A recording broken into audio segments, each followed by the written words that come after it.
नमस्कार मित्रों, फिर से एक बार नेशनल ट्यूटोरियल बुधवार में मैं तहसीन अली आपका हार्दिक स्वागत एवं अभिनंदन करता हूं। आज हम लोग जो टॉपिक डिस्कस करने वाले हैं वो है एक्टिव और पैसिव। यानी आज हम लोग सीखेंगे कि एक एक्टिव वॉइस को हम पैसिव वॉइस में कैसे बदल दें।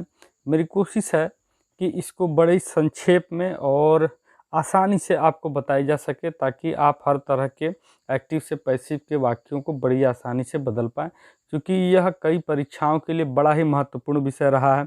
सामान्य तौर पर अगर हम कक्षा स्तर पर देखें तो 9 से लेकर 12 तक ये बड़ा ही अनिवार्य रहा है, जहां 9th और 10th में यह एक्टिव पैसिव के नाम से ही दिया जाता है। वहीं अगर इंटर की कक्षाओं में देखा जाए तो ट्रांसफॉर्मेशन के नाम से यह उपलब्ध है कि कैसे एक फॉर्म को हम दूसरे फॉर्म में कन्वर्ट करते हैं बिना अर्थ को बदले हुए। साथ ही साथ टीजीटी पीजीटी की परीक्षाओं के लिए और अंग्रेजी से जुड़े बहुत सारे तमाम परीक्षाओं के लिए बड़ा ही आवश्यक विषय रहा है अध्ययन का। तो हम लोग आज कैसे बड़ी ही आसानी से एक्टिव से पैसिव में इसे बदल सकें, इसको आज हम लोग जानेंगे। तो आइए स्टार्ट करते हैं एक्टिव से पैसिव में बदलने का नियम। तो मैं आपको बता दूं कि एक्टिव से पैसिव में बदलने के लिए 5 मूलभूत चीज़ों की आवश्यकता होती है, जिसके ऊपर हम लोग आज डिस्कस करेंगे। देखिए, अगर आपको टेंस के सारे रूल पहले से याद है, जैसा कि मैंने कुछ वीडियो टेंस के डाले थे, तो मैं चाहूँगा कि आप वहाँ से भी सहायता प्राप्त कर लें। और साथ ही साथ अगर यह वीडियो आपको अंत में पसंद आता है तो मेरे चैनल को सब्सक्राइब करें, लाइक करें और अपने ज़रूरतमंद मित्रों में इसे ज़रूर शेयर करें।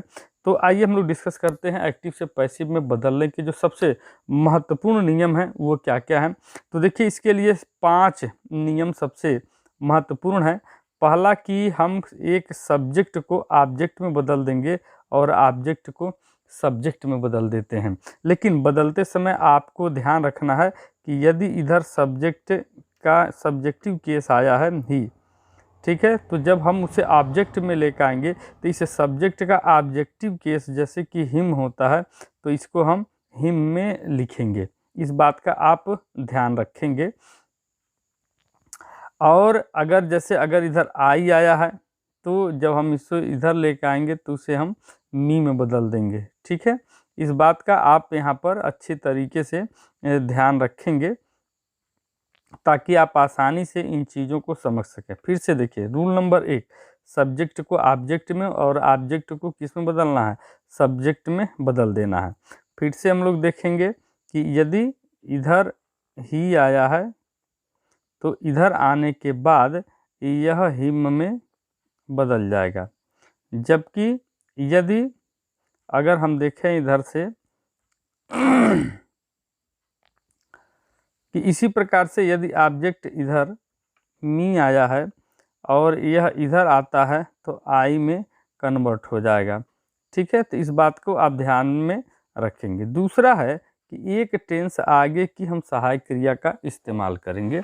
ये क्या है नियम, एक टेंस आगे की जो सहायक क्रिया है उसके इस्तेमाल में आपको मैं समझाना चाहूँगा कि जैसे आपका जो वाक्य जो दिया गया है वो मान लीजिए कि प्रेजेंट इंडेफिनिट का दिया हुआ, ठीक है, तो प्रेजेंट इंडेफिनिट का अगर वाक्य है उसे हमको पैसिव वॉइस में बदलना है तो हम जो सहायक क्रिया यहाँ से उठाएंगे वो प्रेजेंट कंटिन्यूअस की उठाएंगे। ठीक है, जैसे इसमें डू डज आया हुआ है तो हम जो है प्रेजेंट कंटिन्यूअस का जो सहायक क्रिया होते हैं इज, एम, वाज, वेयर को हम वहाँ से उठाएंगे और लगाएंगे। ठीक है, अगर खुद इज, एम, आर पहले से आपके वाक्य में यानी बी क्रिया is, am, are, was, were पहले से दी हुई हो तो जब हम पैसिव वॉइस बदलेंगे तो उसमें हम बीइंग जोड़ देंगे। क्या जोड़ देंगे, बीइंग जोड़ देंगे। इस बात का आप ध्यान रखेंगे। ठीक है, इसके बाद पैसिव वॉइस हमेशा वर्ब की थर्ड फॉर्म के साथ ही इस्तेमाल होती है। भले ही आपकी एक्टिव वॉइस किसी भी फॉर्म में हो, फर्स्ट फॉर्म में हो, जैसे एस लग के आया, सेकेंड फॉर्म में हो, फिर भी जब हम उसे पैसिव वॉइस में बदलेंगे तो उसे हम थर्ड फॉर्म में बदल देंगे। और जब हमारा सब्जेक्ट जो है ऑब्जेक्ट बन के आएगा, यहाँ आप ध्यान देंगे कि जब यह ऑब्जेक्ट बन करके यहाँ पर आएगा, ठीक है, तो उसके ठीक पहले हम बाई जोड़ देंगे, ये बाई जोड़ देंगे। जैसे अगर यहाँ पर ही सब्जेक्ट था, ठीक है, इधर आने के बाद यह हिम में कन्वर्ट हो रहा है, ठीक है, तो हिम से हम ठीक पहले यहाँ क्या करेंगे, बाई का प्रयोग कर देंगे, ठीक है। फिर से एक बार हम सारी प्रक्रिया को एक बार फिर से दोहराते हैं कि हम सब्जेक्ट को ऑब्जेक्ट में बदलेंगे और ऑब्जेक्ट को सब्जेक्ट में बदल देंगे, ठीक है। एक टेंस आगे की सहायक क्रिया लेंगे, यानी कि आप इंडेफिनिट का सेंटेंस मिला तो कंटिन्यूअस का लेंगे, यदि कंटिन्यूअस का है तो उसमें बीइंग जोड़ेंगे, यदि परफेक्ट का है तो परफेक्ट कंटिन्यूअस की सहायक क्रिया लेंगे, और यदि परफेक्ट कंटिन्यूअस का ही वाक्य आ गया है तो उसमें हम कोई बदलाव नहीं करेंगे। वर्ब की थर्ड फॉर्म का हम इस्तेमाल करेंगे, और जब हम सब्जेक्ट को ऑब्जेक्ट यहाँ बना देंगे तो बाद वाले ऑब्जेक्ट से ठीक पहले हम बाई का प्रयोग करेंगे, ठीक है। अब आइए कुछ हम लोग उदाहरण को देखेंगे। यानी कि मान लीजिए आपके वाक्य की जो बनावट है वो है इस प्रकार की, सब्जेक्ट है, किसी भी टेंस का है, उसके अनुसार आपको हेल्पिंग वर्ब मिला हुआ है, और इस हेल्पिंग वर्ब के अनुसार आपने क्या लगा रखा है, क्रिया का फॉर्म लगा रखा है, और सबसे अंत में ऑब्जेक्ट या जो भी चीज़ें हैं वो इसमें आ जाएंगी। अब आपको जब पैसिव वॉइस में बदलना है तो ये जो ऑब्जेक्ट है ना, हम इसको पहले उठा ले आएंगे। अब जो हेल्पिंग वर्ब है, एक टेंस आगे की हेल्पिंग वर्ब रखेंगे, ठीक है, वर्ब की थर्ड फॉर्म लगाएंगे, बाई लगाएंगे, और ये जो सब्जेक्ट है, इसीलिए मैंने सब्जेक्ट दोबारा लिख दिया, हालांकि ये इधर आ जाएगा, तो ये सब्जेक्ट को हम यहाँ पर लिख देंगे, ठीक है। एक बार फिर से हम लोग रिपीट कर लेते हैं यहाँ पर कि सबसे पहले यदि आपको जो सब्जेक्ट दिया है टेंस के हिसाब से सहायक क्रिया दी गई होगी, इस टेंस के हिसाब से यहाँ वर्ब का फॉर्म दिया होगा, और फिर ऑब्जेक्ट आया होगा, ठीक है। अब इस ऑब्जेक्ट को हम उठा के पहले लिख लेंगे, और एक टेंस आगे की हम हेल्पिंग क्रिया लिखेंगे, वर्ब की थर्ड फॉर्म लिखेंगे, बाई लगाएंगे, और फिर जो सब्जेक्ट हम उठा के ले गए हैं, यानी कि अगर हम यहाँ ध्यान दें कि यदि सब्जेक्ट इधर ही है तो इधर आने के बाद यह हिम में बदल जाएगा, इसी प्रकार से, ठीक है, यह हिम में बदल, और यदि हिम इधर आ रहा है, ठीक है, तो यह किस में बदल जाएगा, ही में बदल जाएगा। ये आप ध्यान रखिएगा कि जब हम स्थान परिवर्तन करेंगे तो ये तो सब्जेक्टिव केस है, तो सब्जेक्टिव केस इधर जाएगा तो ऑब्जेक्टिव केस में क्या हो जाएगा, बदल जाएगा, और जब ऑब्जेक्टिव केस है इधर आएगा तो यह अपने सब्जेक्टिव केस में बदल जाएगा, ठीक है। ध्यान दीजिएगा, फिर से हम लोग बात दिखाते हैं। सब्जेक्ट है जो दिया हुआ है पहले से, हेल्पिंग वर्ब है और उसके अनुसार वर्ब है, ऑब्जेक्ट दिया हुआ है। अब हम ऑब्जेक्ट को यहाँ क्या करेंगे, उठा के ले आएंगे, फिर हेल्पिंग वर्ब एक टेंस आगे की लगाएंगे, वर्ब की थर्ड फॉर्म लगाएंगे, बाई लगाएंगे और सब्जेक्ट लगाएंगे, ठीक है। अब आइए कुछ उदाहरण हम लोग देखें, तब जाके बात शायद अच्छी तरीके से स्पष्ट हो पाएगी, ठीक है। देखिए यहाँ पर दिया हुआ है कि हरी टीचेज मोहन, ठीक है। अब देखिए यहाँ हरी टीचेज मोहन दिया हुआ है, तो यह क्या है, एक प्रेजेंट इंडेफिनिट, एक प्रेजेंट इंडेफिनिट टेंस है, ठीक है। अब मोहन को अगर हम यहाँ इसको मिटा दें, फिर से देखें, अब मोहन को जो यहाँ ऑब्जेक्ट था सब्जेक्ट बना दिया गया, यहाँ देखिए, ठीक है, और जो यहाँ हरी था उसको यहाँ पर ऑब्जेक्ट बना दिया गया, ठीक। अब देखिए हमने एक आगे की जो सहायक क्रिया ली है, एक आगे का यानी कि इंडेफिनिट है, तो प्रेजेंट कंटिन्यूअस की यहाँ सहायक क्रिया ली, तो प्रेजेंट कंटिन्यूअस में ईएमआर आता है, तो यहाँ पर मोहन जब इधर आया है तो मोहन के साथ सहायक क्रिया इज लग गई, टीच का थर्ड फॉर्म जो है यहाँ टाट लग गया, और जैसा कि नियम था कि हमने बाई लगाया और ये सब्जेक्ट इधर आ गया हरी, तो अब यहाँ क्या हो गया, मोहन इज टाट बाई हरी, ठीक है। इसको मैं हटा देता हूँ, फिर से देख लीजिए एक बार में कि हरी टीचेज मोहन, अब मोहन इधर आ गया तो हो गया मोहन इज टाट बाई हरी, यहाँ टीच का थर्ड फॉर्म टाट भरा गया। इसी प्रकार से मित्रों आप देखेंगे तो यहाँ दिया हुआ है कि ही इज़ प्राइजिंग मी, ठीक है, यह प्रेजेंट कंटिन्यूअस का है, तो प्रेजेंट कंटिन्यूअस का है तो हम लोगों ने नियम पढ़ा था कि उसमें हम बीइंग जोड़ देंगे, क्या जोड़ देंगे, बीइंग जोड़ देंगे। अगर पीछे की स्लाइड हम लोग फिर से देखें, यहाँ पर एक स्लाइड पीछे, तो देखिए बी यानी is, am, are, was, were के साथ हमको क्या जोड़ देना है, बीइंग जोड़ देना है। ठीक है, तो जब बीइंग हम यहाँ जोड़ेंगे, देखिए बीइंग जब भी यह आ जाएगा, यानी कि अगर आप प्रेजेंट कंटिन्यूअस में हैं या पास्ट कंटिन्यूअस टेंस को बदल रहे हैं, तो हम इन सहायक क्रियाओं के साथ बीइंग क्या कर देंगे, ऐड कर देंगे। ठीक है, तो अब यहाँ देखिए, चूंकि यहाँ इज आ गया है और ये प्रेजेंट कंटिन्यूअस टेंस में है, तो यहाँ हम लोगों ने क्या किया, इनके अनुसार यानी मी जब पहले चला आ जाए यहाँ पर, तो ये हो गया आपका आई के साथ एम, एम के साथ जोड़ दिया गया बीइंग, और बीइंग के बाद वर्ब की थर्ड फॉर्म यहाँ प्रेजिंग आया हुआ था, प्रशंसा करना, उसका थर्ड फॉर्म हो गया प्रेज्ड, बाई लग गया, हिम हो गया, तो क्या हो गया, I am being praised by him. अगला उदाहरण देखें, पास्ट प्रेजेंट परफेक्ट टेंस का, a snake has beaten the child या बाइटन द चाइल्ड, जो भी कह लीजिए, काट लिया। ठीक है, तो चाइल्ड आ गया पहले, हैज लग गया, एक टेंस आ गया, यानी परफेक्ट है, परफेक्ट कंटिन्यूअस, यानी हैज बीन ले लिया गया, the child has been bitten by a snake. ठीक है, कुछ और उदाहरण हम लोग यहाँ पर देख लेते हैं। द कैट, यह पास्ट के सारे उदाहरण आपको मैं यहाँ दे रहा हूँ। The cat killed the mouse, अब यहाँ देखिए, the cat killed the mouse, यह है पास्ट इंडेफिनिट टेंस। ठीक है, अब क्या हो गया, द माउस पहले आ गया, तो यहाँ हो गया the mouse was killed by the cat. ठीक है, एक आगे की सहायक क्रिया क्या मिल गई हमको, वाज, यानी कि पास्ट कंटिन्यूअस टेंस का में वाज वेयर का प्रयोग होता है। द माउस एक वचन है, वाज लग गया, वर्ब की थर्ड फॉर्म किल्ड लग गया, बाय लग गया, द कैट लग गया। फिर इसी प्रकार से अगर हम अन्य उदाहरणों को देखें, the carpenter was making a table, तो ए टेबल पहले आ गया, a table was being made by the carpenter. इसी प्रकार से Ramesh had written a letter, तो a letter had been written by Ramesh. ठीक है, अब आइए कुछ और उदाहरण हम लोग देखें फ्यूचर से। फ्यूचर में अगर आप ध्यान देंगे तो केवल फ्यूचर टेंस में दो ही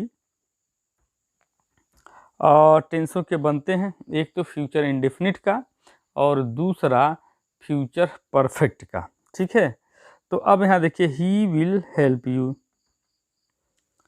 अब क्या है, यू पहले आ गया तो हो गया यू। अब हम यहाँ जो सहायक क्रिया उठा रहे हैं एक आगे का, एक आगे का मतलब फ्यूचर कंटिन्यूअस का, तो विल बी शैल बी लगता है, तो विल बी शैल बी हम लोगों ने यहाँ लगा लिया।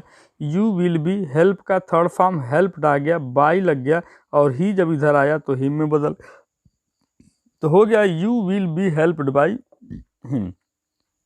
दूसरे वाक्य में देखिए, दे will have finished the work, और मैं आपको यहाँ बता दूं फ्यूचर कंटिन्यूअस की पैसिव वॉइस नहीं बनती, क्योंकि हमारे पास सहायक क्रिया बचती नहीं है। आप देखेंगे इस नियम के अनुसार एक आगे की जब हम सहायक क्रिया लगाते हैं, तो मान लीजिए कि इंडेफिनिट है तो कंटिन्यूअस का लगा लिया, कंटिन्यूअस था तो बीइंग लगा लिया। ठीक है, बीइंग लगा लिया, लेकिन इसमें बी पहले से होता है तो बी बीइंग हम नहीं लगा सकते, इसलिए फ्यूचर कंटिन्यूअस को बनाया नहीं जा सकता। ठीक है, अब इसी प्रकार से देखिए, हम यहाँ पर ध्यान देंगे कि दे will have finish the work, यानी कि फ्यूचर परफेक्ट टेंस है, और फिर आगे जो हम वाक्य यहाँ बना रहे हैं, तो यहाँ फ्यूचर परफेक्ट कंटिन्यूअस टेंस का हम लोगों ने सहायक क्रिया ले लिया है। इसीलिए किसी भी परफेक्ट कंटिन्यूअस का पैसिव वॉइस नहीं बनता, क्योंकि अब उसके आगे जा कर के कोई सहायक क्रिया हमको प्राप्त नहीं होती। यही मुख्य कारण है कि कुल टेंस में 12 तरह के वाक्य होते हैं, और अगर आप देखेंगे तो 4 के नहीं बनते हैं, 8 का बनता है। ठीक है, तो दे will have finished the work, तो द वर्क पहले आ गया, विल हैव बीन आ गया, फिनिश्ड बाय देम, यानी they will have finished the work की पैसिव वॉइस क्या हो जाएगी, the work will have been finished by them. ठीक है, ये तो एक कॉमन रूल आपने पढ़ा, अगर आपने टेंस पढ़ा है, अच्छी जानकारी है, तो इस आधार पर आप पैसिव वॉइस को 2-3 बार अगर आप वीडियो को रिकैप करके देखेंगे तो बात समझ में आ जाएगी। लेकिन सवाल ये उठता कि अगर हम अपर कक्षाओं में जाते हैं, इंटर लेवल के कक्षाओं में, तो कुछ ऐसे नियम हैं जो थोड़े बदलाव लेकर आते हैं। जैसे अब तक आपने देखा कि हमने कहा कि हर जगह बाई लग रहा था, लेकिन कुछ ऐसे शब्द होते हैं, क्रियाएं होती हैं, जिनके पहले बाई के स्थान पर दूसरे प्रीपोजिशंस का प्रयोग किया जाता है। ठीक है, क्योंकि सबके साथ बाई को लगाया नहीं जा सकता, इसलिए हम लोग वहाँ पर दूसरे प्रीपोजिशनों का प्रयोग करेंगे। तो आइए देखते हैं कि कौन सी वर्ब आएगी तो उसके साथ बाई के स्थान पर कौन सी क्रिया लगानी पड़ेगी।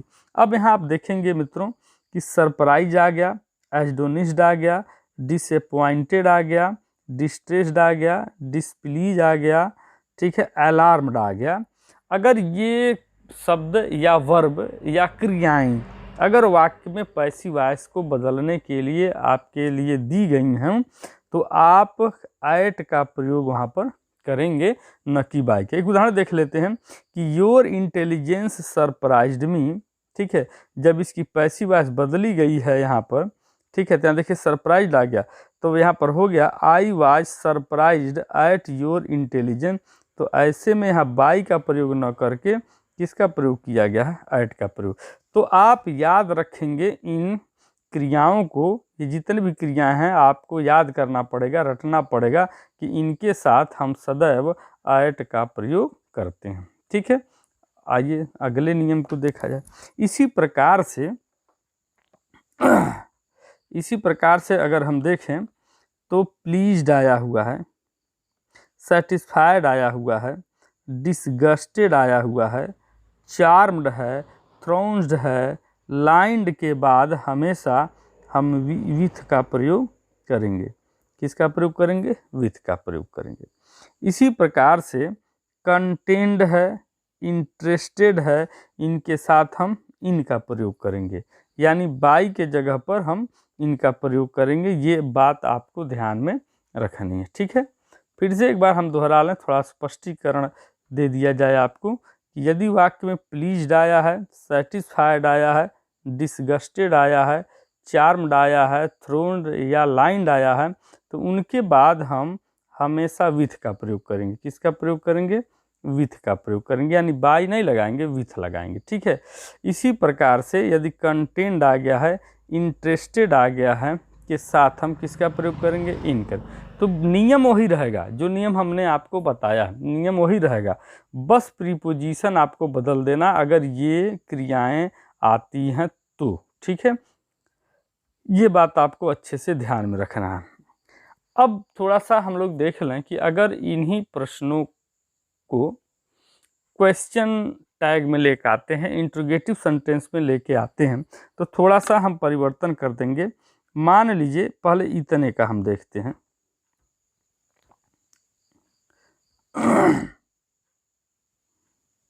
इतने का कि यदि वाक्य आपका इस प्रकार का दिया हो, इस प्रकार का कि हेल्पिंग वर्ब हो, सब्जेक्ट हो, वर्ब हो और ऑब्जेक्ट हो। ठीक है, और क्वेश्चन मार्क यहाँ दिया हो। ठीक है, अब देखिए तो question word, helping verb, object, तो अब हम इतना ही सिर्फ क्या करेंगे, बदलेंगे। ठीक है, कि हेल्पिंग वर्ब, ऑब्जेक्ट, वर्ब की थर्ड फॉर्म, बाई और सब्जेक्ट। जैसे देखिए यहाँ did he kill a lion, तो फिर नियम यहाँ भी वही लागू हो रहा है। एक आगे की सहायक क्रिया, डिड किस टेंस में लगता है, पास्ट इंडेफिनिट में। एक आगे, उसके ठीक आगे वाला टेंस आप क्या पढ़ते हैं, पास्ट कंटिन्यूअस पढ़ते हैं, तो पास्ट कंटिन्यूअस की यहाँ सहायक क्रिया आ गई। सब्जेक्ट को ऑब्जेक्ट और ऑब्जेक्ट को सब्जेक्ट। ए लायन अब हमारा आगे चला गया, तो वाज ए लायन। किल का थर्ड फॉर्म किल्ड, बाई तो हम लगाएंगे ही लगाएंगे, और ही जब यहाँ आ गया वो ऑब्जेक्ट के स्थान पर, तो ये बदल गया हिम में, तो कुल मिला के हो गया was a lion killed by him. इसी प्रकार से देखिए कि when does he help me, अगर प्रश्नवाचक शब्द से वाक्य शुरू हुआ हो तो वो प्रश्नवाचक शब्द तो अपने स्थान पर रहता ही है, जो परिवर्तन है हम इतने दूर में ही करेंगे, यानी सहायक क्रिया के बाद वाले हिस्से में। अब यहाँ देखिए when does he helped me आया हुआ है, तो व्हेन वहीं रह गया, अब चूंकि यह प्रेजेंट इंडेफिनिट टेंस था तो प्रेजेंट कंटीन्यूअस की सहायक क्रिया हम लोगों ने ले ली। ठीक है, मी था सब्जेक्ट के तौर पर इस्तेमाल किया तो आई में बदल गया। हेल्प का थर्ड फॉर्म हेल्प्ड हो गया, बाय लग गया, और जब ही सब्जेक्ट ऑब्जेक्ट के तौर पे काम करना शुरू किया तो उसका ऑब्जेक्टिव केस हमने हिम लगा लिया। इस प्रकार से हो गया कि when am I helped by him. ठीक है, तो इस प्रकार से जितने भी आपके इंट्रोगेटिव सेंटेंस आएंगे उन्हें हम इसी नियम से एक्टिव वॉइस से पैसिव वॉइस में बदल देंगे। ठीक है, अब आगे बढ़ते हैं और कुछ उदाहरणों को हम लोग देखते हैं। एक सबसे पॉपुलर टैग रहा है क्वेश्चन में एक्टिव वॉइस से पैसिव वॉइस में बदलने के लिए जब वाक्य हु से शुरू होता है। कारण है कि जब वाक्य हु से शुरू होता है तो इसका मतलब ये हुआ कि हमें सब्जेक्ट के बारे में पता नहीं है, इसके बारे में पता नहीं है। तो जब पता नहीं है तो हम सब्जेक्ट को ऑब्जेक्ट में कैसे बदलेंगे, ये संभव नहीं होता। इसलिए ग्रामेटिस्टों ने क्या किया कि हु के पहले ही बाई लगा दिया और इनको बदलने के लिए कहा कि हम हु को पहले ही बाई हु में कन्वर्ट कर देंगे। ठीक है, अब इन वाक्यों को अगर देखें आप, लिखा है कि हु आज रिटेन दिस बुक।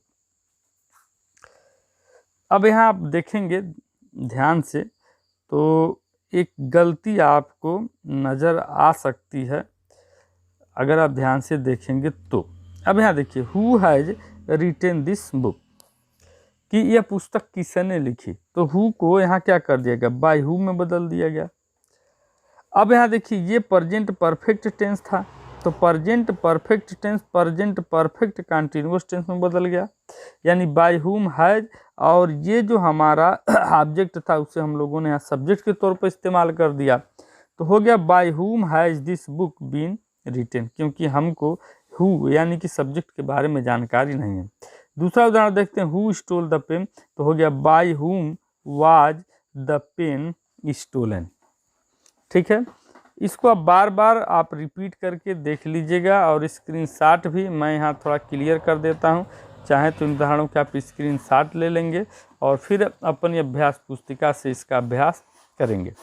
अगले चरण में हम देखें कि यदि वाक्य जो है इम्परेटिव सेंटेंस है, आज्ञा सूचक वाक्यों वाला है, तो उसका परिवर्तन कैसे होगा। आपको तो पता है कि सामान्यतया आज्ञा सूचक वाक्यों में डायरेक्टली या तो आज्ञा दी जाती है, प्रार्थना किया जाता है, सलाह आदि दिया जाता है। तो इन वाक्यों की बनावट वर्ब की फर्स्ट फॉर्म और ऑब्जेक्ट से शुरू होती है, जैसा कि यहाँ मैंने दिया हुआ। तो इनको यदि आपको बदलना है तो सबसे पहले आप लेट का प्रयोग करेंगे, इस ऑब्जेक्ट को यहाँ पहले लिख लेंगे, बी लगाएंगे और वर्ब की थर्ड फॉर्म का प्रयोग करेंगे।